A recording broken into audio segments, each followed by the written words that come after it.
कल्याण अहिल्यानगर रस्त्यावर पहिल्याच पावसात पडले भले मोठे भगदाड.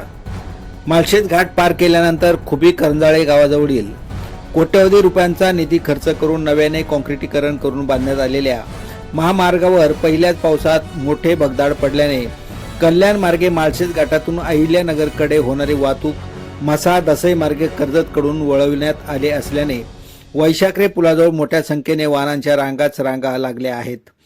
नव्याने कॉन्क्रिटीकरण केलेल्या रस्त्यावर सातत्याने खड्डे पडत असल्याने रहदारीला अडथळा निर्माण होत असल्याने नागरिकांच्या संतप्त प्रतिक्रिया उमटत आहेत.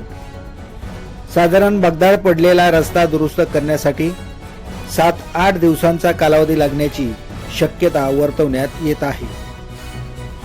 दरम्यान कोट्यवधींचा निधी खर्च करून बांधण्यात आलेल्या रस्त्यावर पहिल्याच वर्षी मोठा खड्डा पडल्याने ठेकेदाराने केलेल्या निकृष्ट दर्जाच्या कामाची सखोल चौकशी करण्याची मागणी आता जोर धरू लागली आहे. सतीश चंद्र घरत, मुरबाड.